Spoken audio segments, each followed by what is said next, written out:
Okay guys, welcome to my channel again. Actually না, আজকে যে ওই কন্টিনিউশন চলছিল, যেটা তোমার 2016 যে কোশ্চেন পেপারটা, ওই কোশ্চেন পেপারের আজকে 3 নাম্বার বা লাস্ট ভিডিও। আজকে ইনঅর্গানিক পার্টটা পড়েছে, তো দেখে নেবো ইনঅর্গানিক পার্টটা একটু একটু তাড়াতাড়ি করার চেষ্টা করবো। দেখলাম কিছু কিছু জিনিস বলার আছে, তো আমি চাইবো যত শর্টে বলতে পারা যায় তত তাড়াতাড়ি করার চেষ্টা করবো। ওকে, তো 38 নাম্বার কোশ্চেনটা আবার দেখে নিই। এখানে বলছে the velocity of an electron in the hydrogen atom. তো হাইড্রোজেন অ্যাটমের একটা ইলেকট্রনের ভেলোসিটি কোন কোন ফ্যাক্টরের উপর ডিপেন্ড করে। এটা কোশ্চেন আনসার করতে গেলে আমাদেরকে যেটা করতে হবে সেটা হচ্ছে বোরের রেডিয়াসের এক্সপ্রেশনটা আমাকে জানতে হবে। আর একটা তোমার আছে যেটা সমান হচ্ছে এই এম ভি আর সমান হচ্ছে এন ইন্টু h/2π। এই দুটি কোশ্চেনের সাহায্য নিলে আমাদের হয়ে যাবে। তাহলে ভেলোসিটি পেয়ে গেলাম এখান থেকে। ভেলোসিটির সমান দাঁড়াচ্ছে কি nh/2π mr। দেখো আরটা চলে আসছে। আরটা আমার লাগবে কারণ হচ্ছে আর এর মধ্যে এনের এক্সপ্রেশনটা রয়েছে। এবার আর সমান হচ্ছে তোমার n² h²/4π²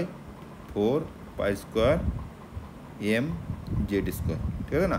এবার আর এর ভ্যালুটা যদি আমি এখানে পুট করে দিই তাহলে যেটা দাঁড়াবে দেখো v is proportional to 1/n। ঠিক আছে, তাহলে এটা হয়ে গেল কেসটা। তাহলে কী হচ্ছে, এন যত বাড়ছে ভেলোসিটি তত কমবে। ঠিক আছে, increase of principal quantum number এটা নয়, decrease of principal quantum number. So B will be the right option. Question number 39, the ground state term of V3। দেখো ভাই, এই প্রত্যেক বছর এই টার্ম সিম্বল পড়ে, আর টার্ম সিম্বল বের করা খুব সোজা কাজ। এটা কিছুই নেই। আমি একটা জিনিস তোমাদেরকে বলে দিতে পারি, আমি এটা পরীক্ষার হলের ভিতরে বার করতে গেলে তোমার 2 মিনিট টাইম নষ্ট হবে। ওই জন্য আমি একটা জিনিস মনে রেখেছিলাম, বা আমার মনে এখনও মতো রয়েছে, সেটা হচ্ছে তোমার DFFDS। এই 5টা মনে রাখলে 5 5 10টা হয়ে যাবে। এটা হচ্ছে তোমার D1 সিস্টেম, এটা হচ্ছে তোমার D2 সিস্টেম, এটা D3, এটা হচ্ছে তোমার D4, এটা হচ্ছে তোমার D5, DFFDS। আবার রিপিট হবে DFFDS। ওকে, এটা হবে তোমার D6, D7, D8, D9, D10। ঠিক আছে না? তো DFFDS যদি আমার মনে থাকে তাহলে আমি দেখে নেবো কত ইলেকট্রন সিস্টেম। ভ্যানাডিয়াম হচ্ছে 23, অ্যাটমিক নাম্বার 23, D2 যদি ভ্যানাডিয়াম 23, এর V2+ যদি হয় তাহলে S ইলেকট্রনটা প্রথমে যাবে, কারণ হচ্ছে তোমার এই D ইলেকট্রন বিন্যাস হচ্ছে তোমার এরকম, এই 4s2 আর হচ্ছে 3d 0 to 10। ঠিক আছে না? তো তাহলে বাইরে আউটার মোস্ট অরবিটাল কোনটা না, এই 4 নম্বর কক্ষটা, এই 4 নাম্বারটা। এই 4 নাম্বারটা যদি আউটার মোস্ট হয় তাহলে প্রথম অক্সিডেশন স্টেটে যখনই মানে তোমার যে কোনো পজিটিভ অক্সিডেশন স্টেট গেলে প্রথম ইলেকট্রনটা এস থেকে যাবে। তাহলে 2 এর বেশি যদি হয় আর কি অক্সিডেশন স্টেট, 2 এর বেশি হলে ডিটা খালি হয়ে যাবে। তাহলে এখানে দেখো +3, তাহলে 23 ভ্যানাডিয়াম, এটা তোমার অক্সিডেশন স্টেট যদি +3 হয় তাহলে ডেফিনেটলি দুটো এস থেকে বেরিয়ে যাচ্ছে আর একটা ডি থেকে বেরিয়ে যাচ্ছে। তোমার দাঁড়াচ্ছে কত, D3 দাঁড়াচ্ছে। 23 ভ্যানাডিয়াম মানে হচ্ছে তোমার D3 সিস্টেম। এবার D3 সিস্টেম মানে হচ্ছে তোমার দেখো F, তোমার টার্ম সিম্বল কি F। এবার একটা কথা মাথায় রাখবে, টার্ম সিম্বলের তোমার এরকম কেসটা হচ্ছে এরকম, এইখানে তোমার একটা থাকে যে ভ্যালুটা হচ্ছে 2s+1, আর এই দিকে তোমার থাকে L-s, 2 হচ্ছে তোমার L+s, L-s অথবা L+-s করে দিচ্ছি এটা আমি। ওকে, L+-s। এই L+-sটা কি, যদি তোমার হাফ ফিল্ড হয়, হাফ ফিল্ড বা হাফ ফিল্ডের কম হয়, ইলেকট্রন যদি হাফ ফিল্ড বা হাফ ফিল্ডের কম হয় তাহলে এখানটা যেটা হবে তোমার টার্ম সিম্বলটা সেটা হচ্ছে L-s, আর যদি হাফ ফিল্ডের বেশি হয় তাহলে হবে L+s। ক্লিয়ার?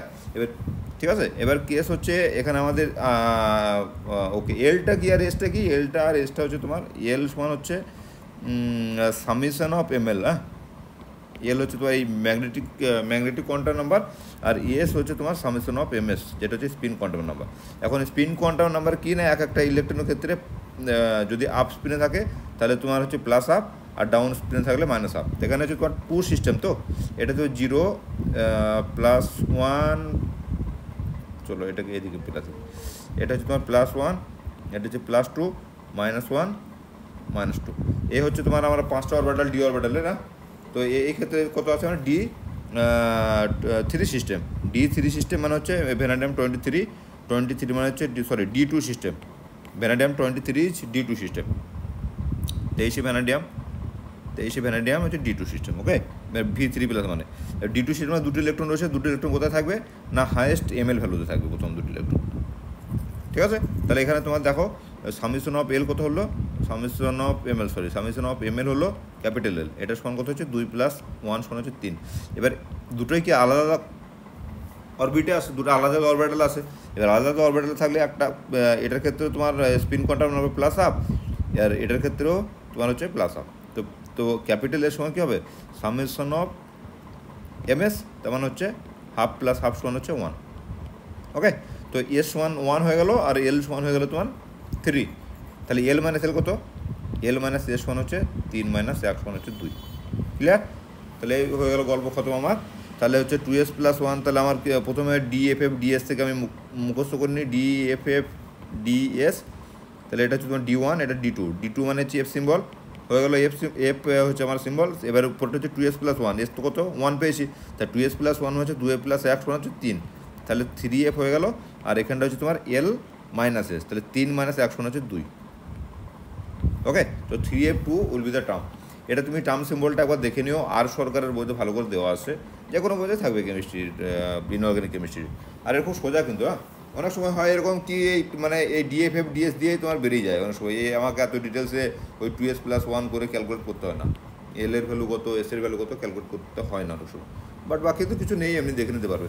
দুটো ইলেকট্রন আছে ভাই, দুটো ইলেকট্রন মানে হাইয়েস্ট স্পিনে থাকবে, মানে 2 + 1 3, তার এল বেরিয়ে গেল তোমার, আর এস হচ্ছে দুটো ইলেকট্রন হাফ হাফ করে 1, তার 2s + 1 সমান হচ্ছে 2, 1 2 + 1 3। ঠিক আছে না, কাজ খতম। আচ্ছা, নেক্সট হচ্ছে তোমার নাইট্রোজেন ইলেকট্রোবিন্যাস, সেটা হলে কোন নীতিকে লঙ্ঘন করছে। দেখো এটা ভেরি সোজা কোশ্চেন, আর কিছু বলার নেই। হাইজেনবার্গ আনসার্টেনিটি প্রিন্সিপালের সঙ্গে এটা কোনো সম্পর্ক নেই। হাইজেনবার্গ আনসার্টেনিটি প্রিন্সিপাল বলে কি না, আমার একটা তোমার position as well as momentum দুটো একসঙ্গে আমি ক্যালকুলেট করতে পারবো না, তো এর সঙ্গে সম্পর্ক নেই। এই কনসেপ্ট অফ বোর স্টেশনারি অরবিটের সঙ্গে সম্পর্ক নেই। বোরের স্টেশনারি অরবিট বলছে যে ইলেকট্রনটা যখন তোমার একটা স্টেশনারি অরবিট থাকবে, সে কোনো এনার্জি এমিট করবে না। ঠিক আছে না, কারণ এটা ফিজিক্সের লকে একটা লঙ্ঘন করে আর কি, কোনো মানে এনার্জি এমিট করতে করতে ধীরে ধীরে কেন্দ্রের দিকে চলে যায়, আস্তে আস্তে রেডিয়াসটা ছোটো হয়ে যাবে, ওটা আনস্টেবল হয়ে যাবে, ওটার জন্য এই কনসেপ্টটা এসেছিলো, তো ওটার সঙ্গে সম্পর্ক নেই। এখানে পাউলি এক্সক্লুশন প্রিন্সিপালটা কী বলছে, এ বলছে যে কোনো দুটো ইলেকট্রন, একটা অ্যাটমের যে কোনো দুটো ইলেকট্রনের চারটেই চারটেই তোমার কোয়ান্টাম নাম্বার সেম হবে না। মানে কেসটা কী হয় দেখো, এখানে যেটা দেওয়া আছে 1s7, 1s7 মানে 1 মানে হচ্ছে এটা হচ্ছে প্রিন্সিপাল কোয়ান্টাম নাম্বার। ওকে, তাহলে এখানে যে 7টা ইলেকট্রন আছে, দুটোর ক্ষেত্রে এটা 1, প্রিন্সিপাল কোয়ান্টাম n দুটোর ক্ষেত্রে 1। আচ্ছা, এসটা কি, এসটা হচ্ছে তোমার এস যখন এল এর ভ্যালু যখন 0 হবে তখন এস অরবিটাল, তাহলে এখানে এস অরবিটালে যখন ফিক্সড আছে, তাহলে এখানে 7টা ইলেকট্রনের জন্য কি এল ফিক্সড, তাহলে তোমার একটা N principal quantum number same হয়ে গেল, ম্যাগনেটিক কোয়ান্টাম নাম্বার ml এটাও সেম হয়ে গেল দুটোর ক্ষেত্রে। ঠিক আছে, এল এবার কেস হচ্ছে তোমার এই এল তোমার ফিক্সড হয়ে গেল, n সমান 1 এল সমান 0, আর mlটা হয়ে যাবে তোমার mlও 0 হবে এখানে। ঠিক আছে, তো n সেম হয়ে গেল, এল সেম হয়ে গেল, ml সেম হয়ে গেল। এবার পড়ে থাকছে কি ms এর ক্ষেত্রে কি একটা অরবিটালের মধ্যে দুটো ইলেকট্রন থাকে, একটা থাকে আপ স্পিনে যদি থাকে, তাহলে ডেফিনেটলি 2 নম্বর ইলেকট্রনটা ডাউন স্পিনে থাকবে। ওকে, এর ক্যাপাসিটি দুটো ইলেকট্রন, 2 নম্বর ইলেকট্রনটা ডাউন স্পিনে থাকবে, কারণ আপ স্পিনে থাকলে ms1 হবে প্লাস হাফ, আর যদি ডাউন স্পিনে থাকে ms1 হবে মাইনাস হাফ। ওকে, এখন কেস হচ্ছে যদি 3 নম্বর ইলেকট্রন যদি থাকে, আমি ধরে নিচ্ছি এর ক্যাপাসিটি 2 এর বেশি, কারণ এখানে আমাকে যে কোশ্চেনটা দিয়েছে না, যদি 1s7 হতো তাহলে কী হতো, যদি এসের ক্যাপাসিটি যদি 2 এর বেশি হয়, তাহলে ইলেকট্রন তো দুভাবে থাকতে পারে না, হয় আপ স্পিনে থাকবে না ডাউন স্পিনে থাকবে, এর বেশি বাইরে কোনো স্পিন নেই। তাহলে ধরো প্রথম ইলেকট্রনটা আমি আপ স্পিনে ধরলাম, দ্বিতীয় ইলেকট্রনটা ধরলাম ডাউন স্পিনে, ওকে মাইনাস হাফে, তাহলে 3 নম্বর ইলেকট্রনটাকে হয় আপে থাকতে হবে না ডাউনে থাকতে হবে, তাহলে যে কোনো একটার সঙ্গে কী হবে ম্যাচ করবে। তাহলে পাউলি এক্সক্লুশন প্রিন্সিপাল কী বলেছে, যে ম্যাক্সিমাম হচ্ছে 3টে কোয়ান্টাম নাম্বার সেম হতে পারে দুটো ইলেকট্রনের, একটা অ্যাটমের যে কোনো দুটো ইলেকট্রনের ম্যাক্সিমাম 3টে কোয়ান্টাম নাম্বার সেম হতে পারে, চতুর্থ কোয়ান্টাম নাম্বার অর্থাৎ হচ্ছে তোমার এই স্পিন কোয়ান্টাম নাম্বার অবশ্যই আলাদা হবে, মানে একটা আপ স্পিন হলে পরেরটা ডেফিনেটলি ডাউন স্পিন হবে। কিন্তু যদি 3 নম্বর ইলেকট্রন একই ঘরে ঢোকাতে হয়, তাহলে তাকে তো হয় আপে না ডাউনে ঢোকাতে হবে, তাহলে তো কী হচ্ছে আর একটার সঙ্গে ম্যাচ করে যাচ্ছে। অতএব তোমার এই পাউলি এক্সক্লুশন প্রিন্সিপাল যেটা তোমার সি এটাকে ফলো করছে না। ঠিক আছে না, রেডিও অ্যাক্টিভিটি ডিকে এটা হচ্ছে ফার্স্ট অর্ডার কাইনেটিক্স ফলো করে, এটা আমরা জানি, তার কারণ হচ্ছে ওটা দিয়ে আমরা এই হাফ লাইফ টাইমে যখন বার করেছি ওই ফার্স্ট অর্ডারেরই ইকুয়েশন দিয়ে বার করেছি। ওকে, তো এটা ঠিক আছে, এটা যাচ্ছে না ভিতরে। আর হ্যাঁ, এটা হচ্ছে এই পেপারটার মধ্যে সবথেকে ইজি কোশ্চেন, 235-92 ইউরেনিয়াম এটা কোন শ্রেণীতে বিলং করে। এ দেখো, এটা সিম্পল একটা সূত্র আছে, তোমরা আশা করি সবাই জানো, এটাকে আমি 4 দিয়ে ভাগ করবো। দিয়ে তোমার 4 8 32 যদি হয় তাহলে 3 তোমার রিমাইন্ডার থাকবে, তাহলে এটা হচ্ছে তোমার 4n + 3। যে ক্ষেত্রে তোমার 232 যদি হয় তাহলে 4 8 32 হয়ে যাচ্ছে, তাহলে আমার রিমাইন্ডার 0, সেটা হবে তোমার 4n সিরিজ। এরকম করে আমরা সিরিজটা বার করি, ঠিক আছে? তো সিম্পল কিছুই করতে হবে না, এই তোমার 235কে 4 দিয়ে ভাগ করে দেবে, ভাগ করলে যেটা রিমাইন্ডার থাকবে সেটা হচ্ছে তোমার 4n প্লাস সেটা হচ্ছে সিরিজের নাম্বার, এটা হচ্ছে রিমাইন্ডার। ওকে, রিমাইন্ডার যেটা থাকবে, যদি 1 থাকে তো 4n + 1, 2 তাহলে 4n + 2, 3 তাহলে 4n + 3, আর না থাকলে 4n। তো ডেফিনেটলি এটা হচ্ছে 35, 4 8 32 আর 3 35, মানে 4n + 3 সিরিজ। কাজ খতম। আচ্ছা, 43 এখানে বলছে according to molecular orbital theory C2 কিসের মধ্যে বিলং করে। দেখো এমও থিওরিটা একবার ভালো করে দেখে নেও। হ্যাঁ, এমও থিওরিতে কিছু নাই, কিন্তু প্রত্যেকবার প্রশ্ন পড়ে কী থাকে না, মলিকুলার অরবিটাল থিওরিতে এদিকে দুটো অ্যাটমিক অরবিটাল কম্বাইন করে দুটো মলিকুলার অরবিটাল তৈরি করে। তার মধ্যে হচ্ছে তোমার একটা হচ্ছে বন্ডিং মলিকুলার অরবিটাল, আর এটা হচ্ছে অ্যান্টি বন্ডিং মলিকুলার অরবিটাল,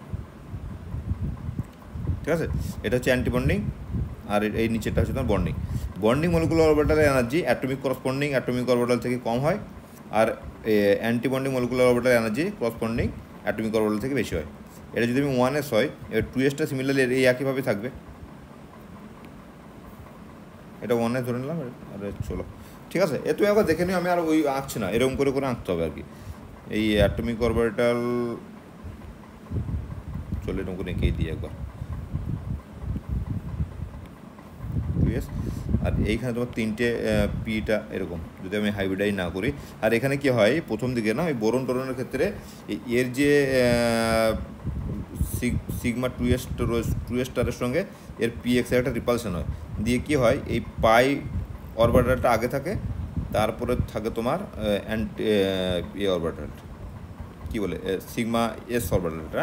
এটা একবার দেখে নিও, কারণ কখনো ওই প্যারাম্যাগনেটিক ডায়াম্যাগনেটিক ক্ষেত্রে তোমার ডিস্টার্ব হয়ে যায়, নাহলে তখন তোমরা এখানেও আমি রাখছিলাম ভালো করে। তো এখানে কার্বন অ্যাটমিক নাম্বার কত, 6c। 6টা অ্যাটমিক, এটা ধরো 1s অরবিটাল, একটা কার্বনের, এটা একটা কার্বনের 1s, এটা একটা কার্বনের 2s, এটা একটা কার্বনের 2s, আর মাঝখানটা থাকে তোমার মলিকুলার অরবিটাল, মাঝেরটা হচ্ছে মলিকুলার অরবিটাল। এবার 6টা কার্বন, মানে প্রথমে তো 1s2, 2s2 আর 2p2, তাই 2p2 থাকলো দুটো ইলেকট্রন। এই কার্বনের ক্ষেত্রে 1s2, 2s2 আর 2p2, ঠিক আছে? এবার এই 1s2 মানে হচ্ছে দুটো অ্যাটমিক অরবিটাল, দুটো করে মলিকুলার অরবিটাল ঢুকে গেল, 4টি ইলেকট্রন, দুটো 4টি ইলেকট্রন। এবার এখানে প্রথমে কী হবে, এই যে দুটো ইলেকট্রন আছে, এই দুটো ইলেকট্রন অ্যাটমিক অরবিটাল দিল, তারপর এখান থেকে দুটো ইলেকট্রন এখানে দিল, ওকে।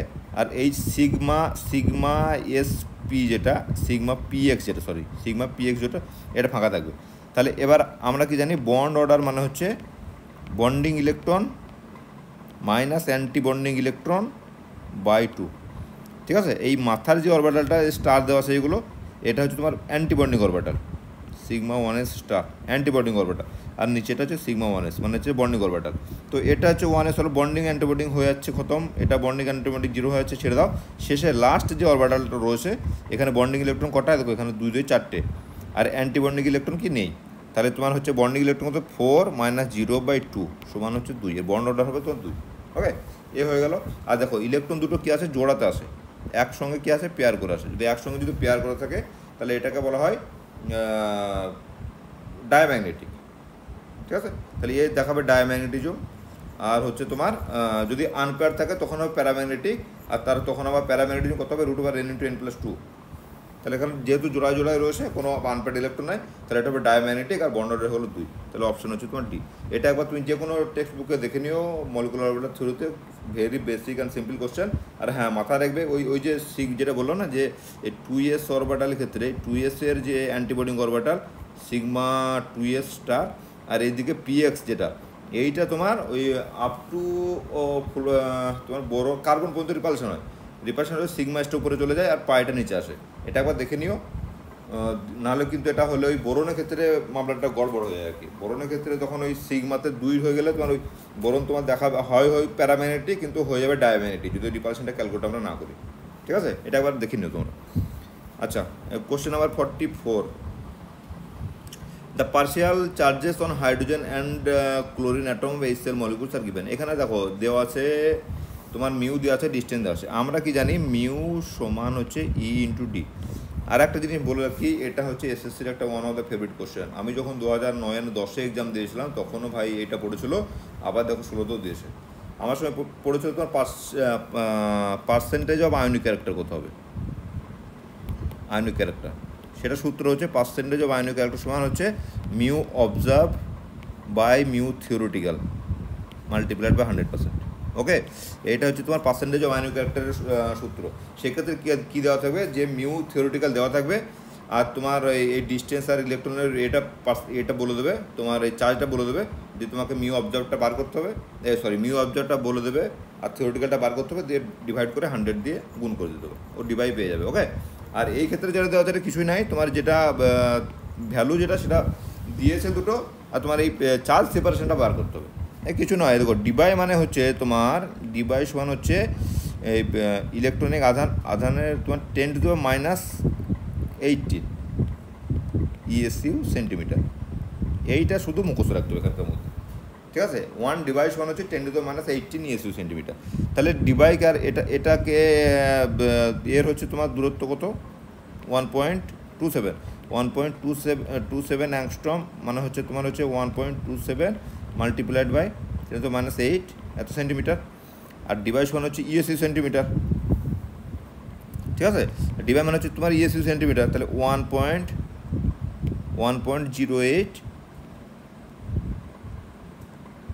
Into 10⁻18 ESU centimetre. এইটাকে যদি 1.27 অ্যাংস্ট্রম দিয়ে ভাগ করি, এটা ইন্টু 10⁻8 সেন্টিমিটার।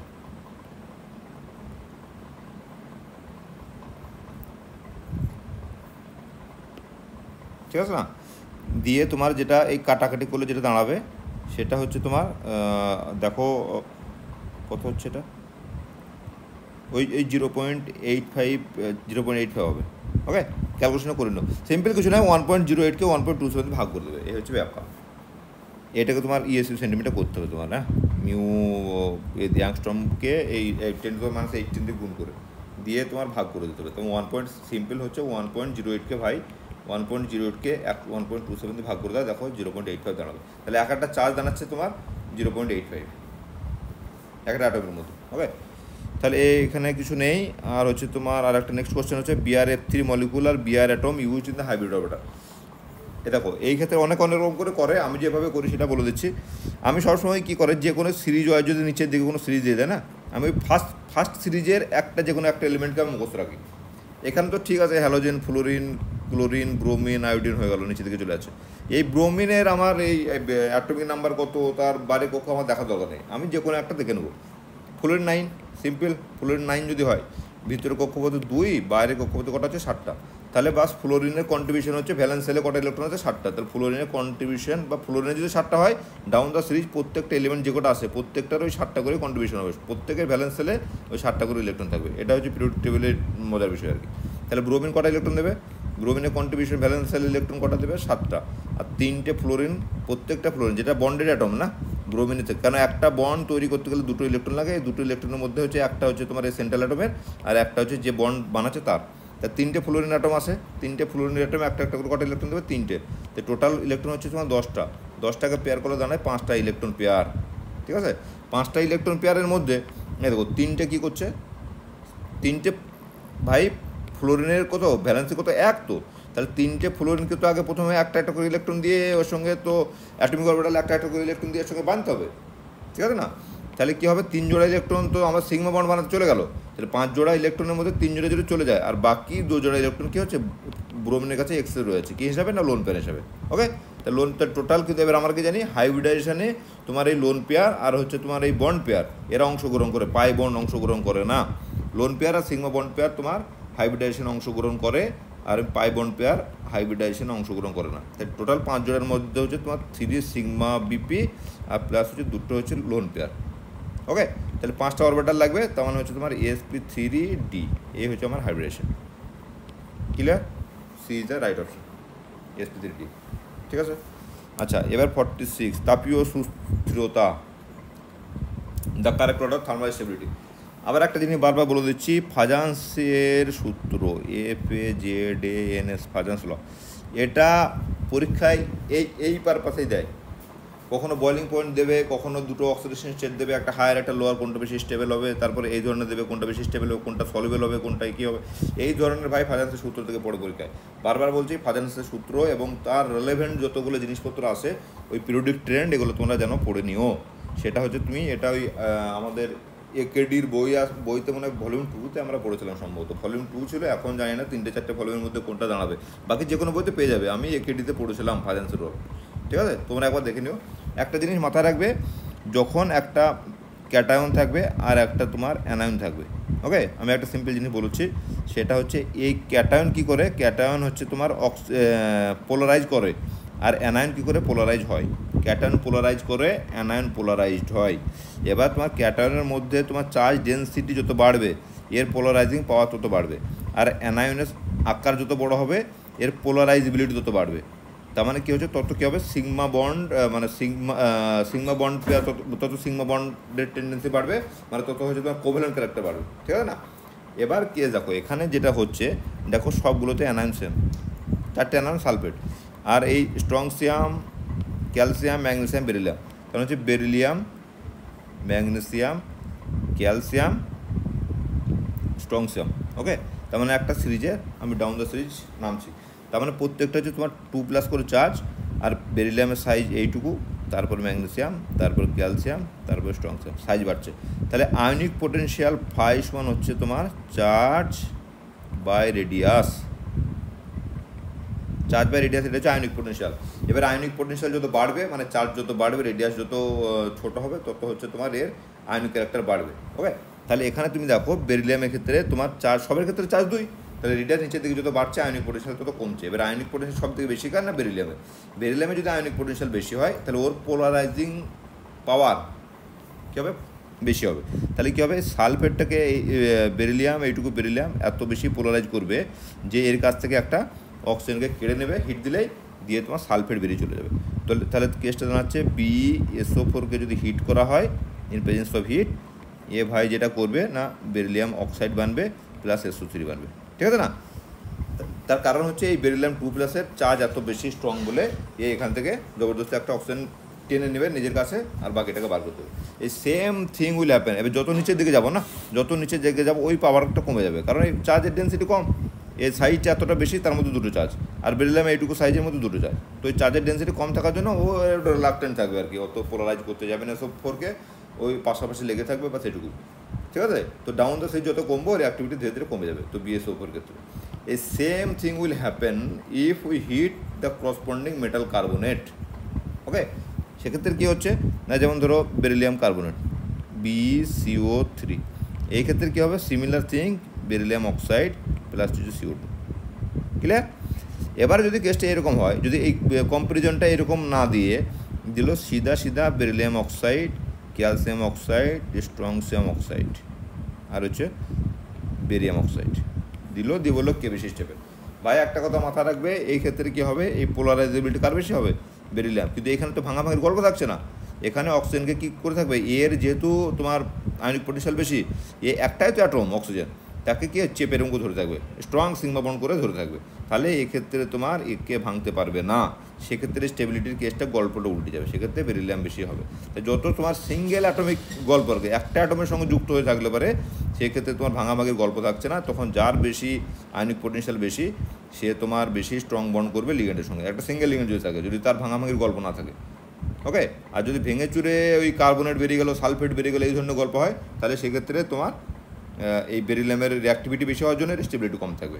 আর যদি শুধুমাত্র অক্সিজেনের সঙ্গে রিয়াকশন করে, যদি অক্সাইডের তোমার করতে দেয় আর কি, স্টেবিলিটি কম্পেয়ার করতে দেয়, সেক্ষেত্রে এই ছোটো যেটা যার আয়নিক পোটেনশিয়াল বেশি সে স্ট্রং তোমার সিগমা বন্ড করবে অক্সিজেনের সঙ্গে, তো সে বেশি স্টেবল হবে। এটা যেন মাথায় থাকে পরীক্ষা, হ্যাঁ, পরীক্ষা এরকম করে দেয় কিন্তু, কখনো এখানে সালফেট দিল, পরে বার হয়তো কার্বনও দিতে পারে, বা দেখা গেলো আবার দিতে পারে, তোমার অক্সাইডও দিতে পারে, দেন ইউ হ্যাভ টু মানে ইউজ ইউর ব্রেন, হ্যাঁ, বা হ্যালোজেনও দিতে পারে। তাহলে এখান থেকে কী হবে অপশানটা, এ দেখো এই B will be the correct option. ভাই সব ঠিকই করেছে মনে হচ্ছে, হ্যাঁ, B will be the correct option. আচ্ছা, এখানে কী বলছে, ফসফরাস অ্যাসিড। হাইপোফসফরাস হচ্ছে তোমার H3PO2, মানে হচ্ছে তোমার স্ট্রাকচারে দেখতে কেমন এরকম OH।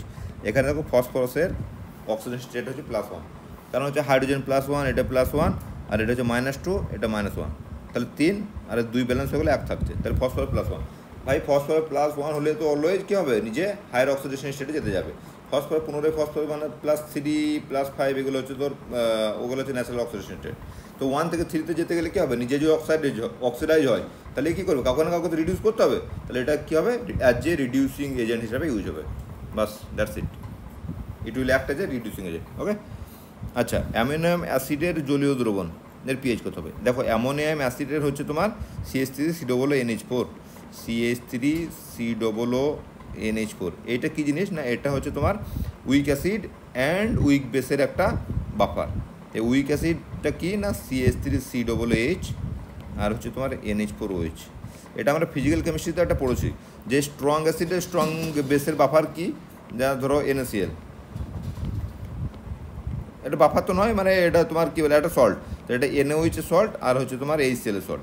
এই স্ট্রং অ্যাসিড স্ট্রং বেসের সল্টের হাইড্রোলিসিস করলেও pH 7-এর কাছাকাছি হবে, আর উইক অ্যাসিড অ্যান্ড উইক বেসের সল্টের হাইড্রোলিসিস করলে pH 7-এর কাছাকাছি হবে।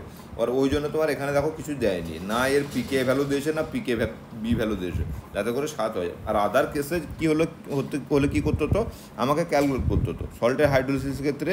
এই সূত্রটা সমান এই pH1 হচ্ছে তোমার ½ pKa প্লাস আর মাইনাস কিছু প্লাস মনে হয় ½ pKb।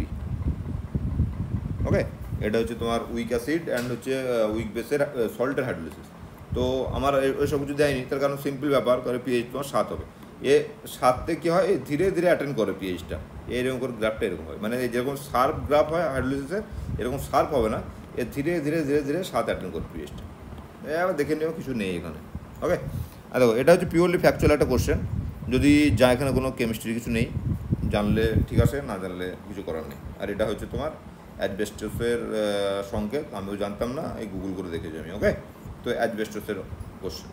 আচ্ছা, the water of acidity in the boron trihalide, দেখো এটা একটা ইন্টারেস্টিং জিনিসপত্র। এখানে অ্যাসিডিটি মানে হচ্ছে লুইস অ্যাসিডিটি। লুইস অ্যাসিডিটি মানে হচ্ছে, কারণ সিম্পল ব্যাপার ভাই, বোরনের ক্ষেত্রে তোমার অক্টেট পুরা নেই, 6টা ইলেকট্রন রয়েছে বাইরের কক্ষপথে, তো অক্টেটের 2টো শর্ট আছে, এই ইলেকট্রনের প্রতি একটা আসক্তি থাকবে, আর সেই জন্যই লুইস অ্যাসিডিটি দেখায়। এখন কেস হচ্ছে, আমরা একটা জিনিস মিস করে যেতে পারি পরীক্ষার হলে, যদি আমার আগে থেকে এটা প্র্যাকটিস করা না থাকে। কি আমরা কী জানি, ফ্লোরিন হাইলি ইলেকট্রোনেগেটিভ। ভাইয়ের অলরেডি কি আছে, 6টা ইলেকট্রন রয়েছে। এই ফ্লোরিন হাইলি ইলেকট্রোনেগেটিভ মানে ফ্লোরিন বন্ড ইলেকট্রনকে আরও নিজের দিকে টানবে।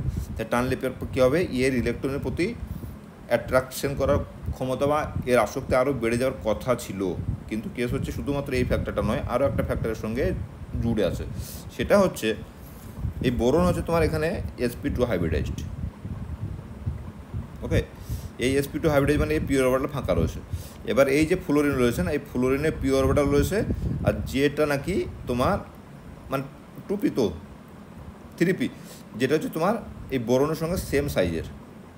আর সেম সাইজের হওয়ার জন্য এই রেজোনেন্সটা ভালো হবে। এর যে লোন পেয়ার রয়েছে, এই লোন পেয়ার আর ভ্যাকেন্ট পিওর অরবিটালের সঙ্গে রেজোনেন্স হবে একটা। ওকে, আর রেজোনেন্সটা ভালো হবে, ভালো হওয়ার জন্য এই ফ্লোরিন যতটা না ইন্ডাকটিভ ইফেক্ট মানে ইলেকট্রোনেগেটিভের জন্য মানে তোমার এই বন্ডের ইলেকট্রন নিজের দিকে টানবে, তার থেকে ভ্যাকেন্ট পিওর অরবিটাল কী করবে, ইলেকট্রন দিয়ে দেবে।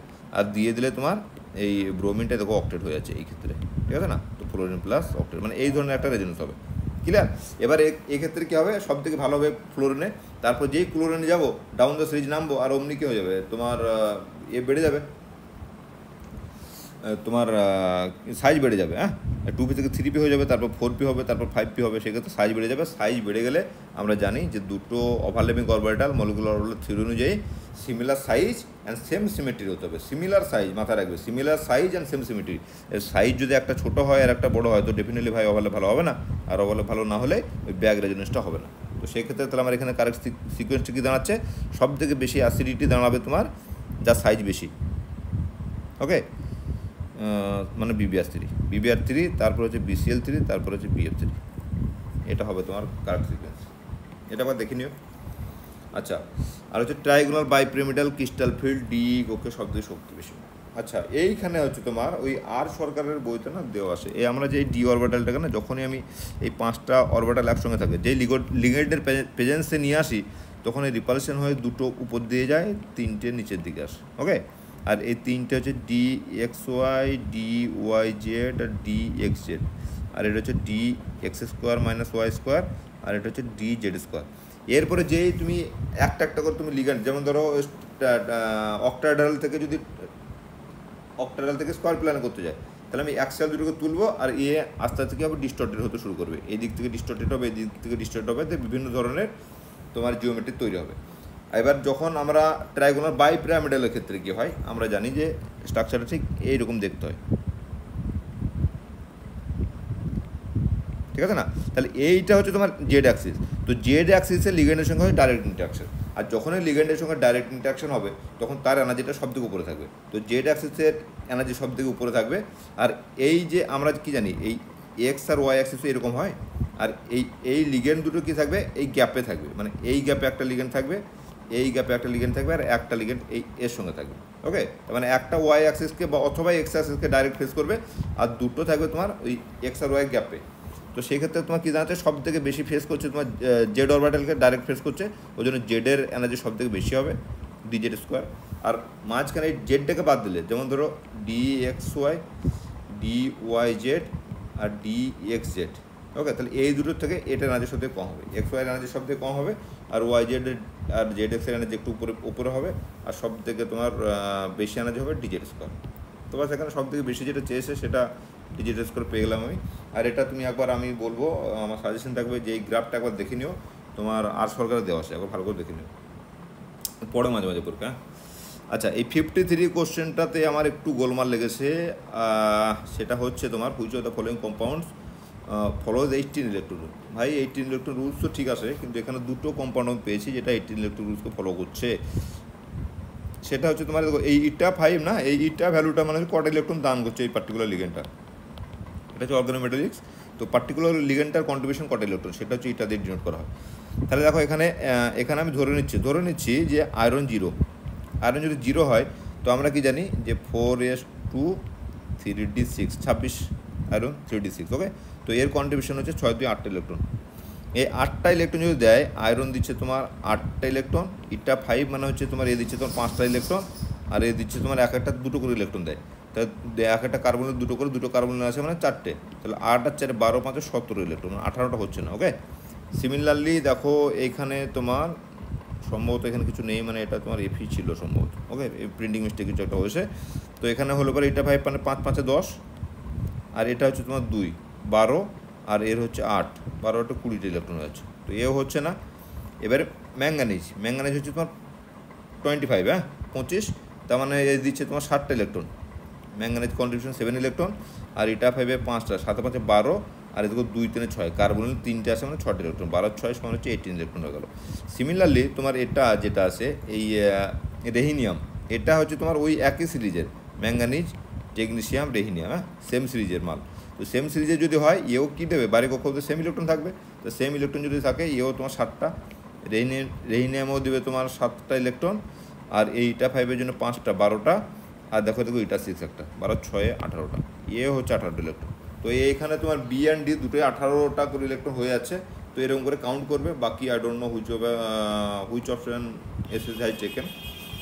তো বাস বাকি আমি যাচ্ছি না। হ্যাঁ, আর এখানে একটা ইন্টারেস্টিং বলবো না, এই কোশ্চেনটা কঠিন না সোজা আমার ঠিক মাথায় ঢুকছে না, একটু চাপই বটে। ফ্যাকচুয়াল কোশ্চেন অলওয়েজ, আমি বলবো ফ্যাকচুয়াল কোশ্চেন অলওয়েজ কঠিন, কারণ হচ্ছে এখানে দিমাগ লাগানো কিছু থাকে না, যদি তুমি জানো তো ওকে, না জানো তো বাস then you have to leave it. তবে এখানে আমরা আরামসে এই চেঞ্জ করতে পারি, যেমন মায়োগ্লোবিন, ক্লোরোফিল, এগুলো কি জানি যে এই পরফাইনের রিং থাকে তোমার, এই পরফাইনের রিং থাকে, এই পরফাইনের রিংয়ের মাঝখানটা তোমার কী থাকে, মেটালটা থাকে, মেটালটা তোমার পরফাইনের রিংয়ের মাঝখানটা থাকে। আর এই নিচের দিক থেকে কোনোটা একটা সিস্টিন লেগে থাকে, বা উপর দিক থেকে কোনোটা হিস্টিডিন লেগে থাকে, এগুলো তোমার এর সঙ্গে টাচ হয়ে থাকে, ঠিক আছে না? এবার তোমার হচ্ছে ক্লোরোফিল, মায়োগ্লোবিন আর ভিটামিন এই সাইটোক্রোম সি, ভাই কোনোটাতেই একটা জিনিস যেটা বলার, সেটা হচ্ছে অর্গানোমেটালিক কাকে বলে। অর্গানোমেটালিক হচ্ছে তোমার যখন মেটালের সঙ্গে ডাইরেক্ট কোনো কার্বনের লিঙ্ক থাকবে, সেটাকে আমি অর্গানোমেটালিক বলবো। যেমন হচ্ছে তোমার CH3MgBr, ঠিক আছে, এই CH3টা ম্যাগনেসিয়ামের সঙ্গে ডাইরেক্ট যুক্ত। ওকে, এই মেটাল কার্বন লিঙ্ক না থাকলে তাকে আমি অর্গানোমেটালিক বলবো না। ওকে, যেমন ধরো সোডিয়াম অ্যাসিটেট CH3COONA, এটা হচ্ছে মেটালও আছে, অর্গানিক পার্টও আছে, এটা অর্গানিক মেটাল নয়, তার কারণ হচ্ছে সোডিয়ামটা অক্সিজেনের সঙ্গে যুক্ত, কার্বনের সঙ্গে নয়। ওকে, এটা একটা মাথায় রেখো। তাহলে এটা যদি গল্প হয় তাহলে কি দাঁড়াচ্ছে আমার এখানে অর্গানিক মেটালিক হচ্ছে তোমার একমাত্র এই ভিটামিন B12টা। এখানে কি হয় না, এখানে যে মাঝখানটা কোবাল্ট থাকে, কোবাল্টের চারিদিকে পরফানি রিং থাকলো, আর যে উপরের যে একটা এখানে আর থাকে একটা CH, আর নিচের দিকে একটা সম্ভবত সালফার টালফার কিছু একটা লিঙ্ক থাকে। ওকে, তো এটা ফ্যাকচুয়াল কোশ্চেন, এটা যদি জানো তো ঠিক আছে, না জানলে কিছু করার নেই। নেক্সট কোশ্চেন হচ্ছে MnCr2O4, এটা কি ধরনের স্পাইনাল? এটা পরে পরীক্ষা জানতো। হ্যাঁ, এটা হচ্ছে তোমার স্পাইনাল কাকে বলে না, মিক্সড মেটাল অক্সাইডকে স্পাইনাল বলা হয়। এটা তোমার কি না, এটা হচ্ছে ম্যাঙ্গানিজ MnO প্লাস হচ্ছে Cr2O3 মিক্সচার, ঠিক আছে না। এবার স্পাইনালটা কী হয়, জেনারেলি কী করে না, এই যে অক্সিজেনটা তোমার লিগ্যান্ড হিসেবে কাজ হয়, দিয়ে দুটো হোল বানায়, একটা হচ্ছে অক্টাহেড্রাল হোল, একটা হচ্ছে টেট্রাহেড্রাল হোল। এবার যেটা হায়ার অক্সিডেশন স্টেট সেটা সবসময় অক্টাহেড্রাল হোলে থাকে, আর যেটা লোয়ার অক্সিডেশন স্টেট সেটা তোমার টেট্রাহেড্রাল হোলে থাকে। এই হচ্ছে তোমার গল্প আর কি। Higher oxidation in octahedral hole, আর তোমার লোয়ার অক্সিডেশন হচ্ছে টেট্রাহেড্রাল হোল। এবার এখানে যদি দেখো ম্যাঙ্গানিজটা কি না, ম্যাঙ্গানিজ কীভাবে থাকে না, MnO হিসেবে থাকে। তাহলে MnO হিসাবে যদি থাকে ভাই তোমার মানে Mn2+, ঠিক আছে না। তাহলে Mn2+ লোয়ার অক্সিডেশন স্টেট, তাহলে থাকবে তোমার টেট্রাহেড্রাল হলে। আর এটা হচ্ছে Cr2O3 মানে হচ্ছে তোমার ক্রোমিয়াম 3+, হায়ার অক্সিডেশন স্টেট, এটা থাকবে অক্টাহেড্রাল হলে। এবার যখন যদি কেসটা এরকম হয় যে ম্যাঙ্গানিজ যদি টেট্রাহেড্রাল হোলে না থেকে যদি অক্টাহেড্রাল হোলে ও শিফট করে যদি CFAC crystal field stabilisation energy যদি বাড়ে, সেই ক্ষেত্রে তোমার কি করবে, তখন টেট্রাহেড্রাল হোলে থাকবে না, শিফট করে তোমার অক্টাহেড্রালে চলে আসবে। আর একটা ফ্যাক্টর দেখতে হবে, এখানে তো অক্টাহেড্রাল হোলে তো দুটোই Cr2+ রয়েছে, Cr3+ রয়েছে। এবার তাহলে কী হবে, তো আসবে এদিকে, তাহলে সিমিলার কী হবে, একটা তো জায়গা খালি করতে হবে, তখন যাবে এখানে, ঠিক আছে না।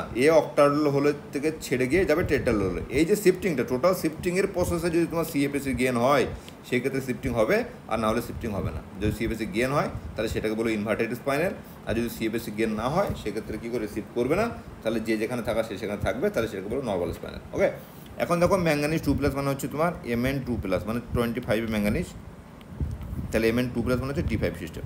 D5 সিস্টেম মানে হচ্ছে, আর অক্সিজেন হচ্ছে উইক ফিল্ড লিগ্যান্ড, আর উইক ফিল্ড লিগ্যান্ড মানে হবে সবসময় হাই স্পিন। এবার হাই স্পিন যদি হয়, এবার D5-এর ক্ষেত্রে তোমার এই টেট্রাহেড্রাল হোক বা অক্টাহেড্রাল হোক, অলওয়েজ কী হবে, CFAC 0, ঠিক আছে না।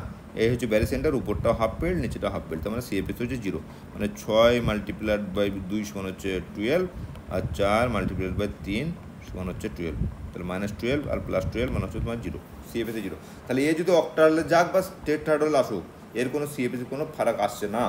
এখন আমাকে দেখতে হবে যে এই ক্রোমিয়াম যদি তোমার টেট্রাহেড্রাল থেকে অক্টাহেড্রালে যায়, তাহলে CFAC-র কি কোনো চেঞ্জ আসছে কি না। ওকে, না অক্টাহেড্রাল থেকে টেট্রাহেড্রাল যদি যায় কোনো CFAC কোনো চেঞ্জ আসছে কি না। এই ক্রোমিয়াম কত, ক্রোমিয়াম এখানে তোমার 3+, তাই 24-এ ক্রোমিয়াম যদি 3+ হয় মানে D2 সিস্টেম, ঠিক আছে না। 24-এ ক্রোমিয়াম D4 3+ মানে D3 সিস্টেম, এটা হচ্ছে 24-এ ক্রোমিয়াম মানে D3 system. D3 system in octahedral মানে হচ্ছে তোমার এরকম, এটা হচ্ছে T2G আর এটা হচ্ছে EG। D3 সিস্টেম মানে সিঙ্গেল, মানে 4 3-এ -12 DQ। ওকে, এটা যদি এবার অক্টাহেড্রালে যায় তাহলে কী করবে, অক্টাহেড্রালে গেলে তোমার অক্টাহেড্রাল দেখতে কেমন, টেট্রাহেড্রালে যায়, টেট্রাহেড্রাল দেখতে কেমন হবে না, আরে ভাইয়া এরকম, এখানে দুটো এখানে একটা, তাহলে 6 2 12 -12 আর প্লাস উপরটা +6। ওকে, তাহলে -6, তাহলে কী হলো, কমে আছে। ইভেন যদি অক্টাহেড্রাল থেকে টেট্রাহেড্রালে যায়, হ্যাঁ, তারপরে -6 হলো, এরপর আবার 4 9 DQ গুণ করতে হবে, 4 9 দিয়ে গুণ করতে হবে, তাহলে যেটা দাঁড়ালো সেটা ওভারঅল কী হচ্ছে, কমেই যাচ্ছে। তাহলে কখনোই অক্টাহেড্রাল ছেড়ে যাবে না। তাহলে অক্টাহেড্রালে যদি থাকে তাহলে দেখো এখানে Cr2O3 তো, এই Cr2O3 তো, তাহলে একটার জন্য হচ্ছে তোমার -12 DQ করে, তাহলে দুটোর জন্য কত হবে, -12 মাল্টিপ্লাইড বাই 2 সমান -24 DQ। তাহলে দাঁড়াচ্ছে আমার কি, এটা নর্মাল স্পাইনাল আর হচ্ছে -24 DQ, হ্যাঁ নর্মাল স্পাইনাল আর -24 DQ, এইটা হচ্ছে তোমার রাইট অপশন, মানে অপশন নম্বর C, ঠিক আছে। এটা আবার দেখে নিও। ওকে, আচ্ছা, জৈবিক তন্ত্রের ইলেকট্রন পরিচালনা যুক্ত in biological system the metal ion involve in electron transport. দেখো এই বায়ো ইনঅর্গানিকের ক্ষেত্রে কিছু জায়গা আছে যেখানে তোমার দেখবে যে ওই ইলেকট্রন ট্রান্সপোর্ট প্রোটিন বলে আছে, যে মানে যে প্রোটিনটা তোমার ইলেকট্রনকে ট্রান্সপোর্ট করে আর কি আমাদের মেমব্রেনে, সেটা হচ্ছে তোমার এই আয়রন, ওই ফেরিডক্সিন, রুবেডক্সিন এইসবগুলো আছে। ওকে, সেটা হচ্ছে তোমার আয়রন বেস প্রোটিন। আর এখানে অপশন দেখো, শুধু আয়রনটা জানলে হয়ে যাবে, তো option D will be the right. Okay, তো এই হয়ে গেল আমার 2016 কোশ্চেন পেপার এসএসসি। দেখো ওভারঅল ভাই কোশ্চেনটা যদি আমাকে জাজ করতে বলা হয়, ওভারঅল কোশ্চেন ইজি, আর এরকম ইজি কোশ্চেন হয়। আর একটা জিনিস যেটা আমি তোমাদেরকে বলে দিচ্ছি, আমি সাধারণত আমার এই কেমিস্ট্রি লাইফে এই physical chemistry, inorganic chemistry and organic chemistry, এই তিনটে পোর্শন ঠিকঠাক মানে ভালো করে জানে এরকম স্টুডেন্ট কম আছে কিন্তু। এই যে হাজার হাজার ভ্যাকেন্সি আছে, 1000 প্রায় অলমোস্ট, কেটে ছুটে বাদ দিলে চলো আমি 300 ধরে নিচ্ছি যদি নতুনদের জন্য, আর বাকি 1000 ভ্যাকেন্সি অলমোস্ট আসে এদিক ওদিক করে। এই রিজার্ভেশন পলিসি এদিক ওদিক বাদে আমি লোক 300 দিয়ে ক্যালকুলেট করছি। হ্যাঁ, এই 300 লোকের মধ্যে 3টে কেমিস্ট্রির ইকুইভ্যালেন্টলি জানে এরকম ছেলে কম আছে, তোমরা নিজেরাও জানো ভালো করে। ইভেন তুমি তোমার যদি ব্যাচ দিয়ে ক্যালকুলেট করো যে তোমরা যে পার্টিকুলার ব্যাচে পড়াশোনা করেছো সেই ব্যাচে কটা ছেলে ছিল যারা 3টে পোর্শনই ভালো করে জানে।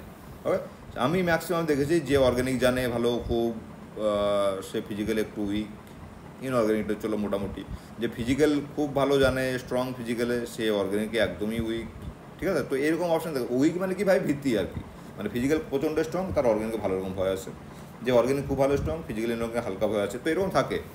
তো সব কিছু ক্যালকুলেট করে আমার এটুকু মনে হয়েছে এই out of 55 question, anybody who is capable of answering 40+, he or she is in the safe zone. ঠিক আছে না? তো 40+-এর উপর যদি তোমরা অ্যান্সার করতে পারো তো তোমরা সেফ জোনে আসো, এটা আমার মনে হচ্ছে এই কোশ্চেন পেপারটা দেখে। আমি যখন তোমার ভ্যাকেন্সি 300 অ্যান্ড অ্যাবাভ, 300+ ভ্যাকেন্সি, তো 40+ অ্যান্সার করতে পারলে তোমরা সিলেক্টেড হয়ে যাবে, এটা আমার মনে হচ্ছে। ওকে, বাকি উইশ অল দ্য বেস্ট। আর বাকি চলো দেখি নেক্সট ভিডিও আমি কীভাবে করতে পারি, অর্গানিকের কোনো একটা চ্যাপ্টার নিয়ে করবো next video. Okay, thank you very much, thank you for watching this video.